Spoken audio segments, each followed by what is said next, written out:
LittleBigPlanet 3 is out at the end of November, and last week I had the opportunity to check out the beta. Now, I've always been a fan of the series. When I first bought a PlayStation 3, it was the LittleBigPlanet bundle that caught my eye, and I've always enjoyed completing the game's campaigns. In saying that, like what I can only imagine is the vast majority of people playing it, I suck at making levels. I usually give it a go for the first couple of hours and then disappear into the user creations for the rest of my time. So this time around I gave myself a challenge to learn how to use the tools in create mode and to try and build my own level. How did it go? You'll see. Welcome to create mode.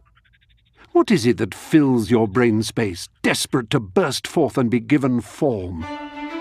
Okay, so first things first, the main barrier to entry with any LBP is using the tools. Like any level design tool, there are a lot of moving parts, and LBP 3 adds even more of them. Extra characters, a whole bunch more depth, and dozens of new ways to interact with the levels. However, unlike previous games in the series which required me to use trial and error to teach myself, LBP 3 has a new area called the Poppet Puzzles, which act as a single-player tutorial for learning the creation tools. Each lesson concentrates on a new concept, like, say, editing size, or placing objects, or adding behaviors. And you're expected to use what you've learned to speedrun a section at the end of each level. These Poppet Puzzles actually do a great job of making using each of these systems second nature, and I really hope that they add a bunch more of these to the final game. So after playing a bunch of them, I give myself a few hours and decide to see what I can come up with. What did I come up with? Well, some sort of golf course thing with a bunch of spectators and a monkey on a mountain. The thing that I really enjoyed with creating levels in LBP 3 was playing with the new depth. The logic systems in the game are clearly the main driver for the most popular levels,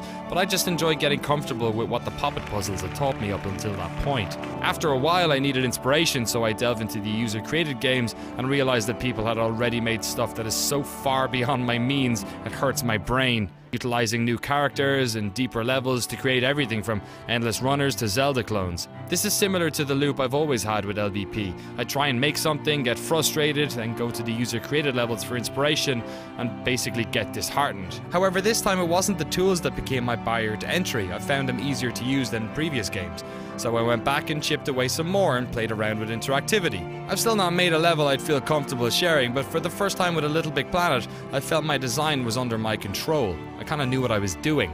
So if I'm gonna take one thing away from my time with the beta, it's that I hope Sumo Digital add more of those Poppet Puzzles, maybe ones at higher levels, because I gladly keep learning and maybe over time I'll create my LBP magnum opus. For now though, it's clear to see that the wider community is capable of making enough crazy levels, and hopefully with these new tools and tutorials, more of us than ever before will be able to also. Time will tell. LittleBigPlanet 3 hits the PlayStation 3 and PlayStation 4 on November 18th here in the US, 26th in Europe, and 28th in the United Kingdom and Ireland.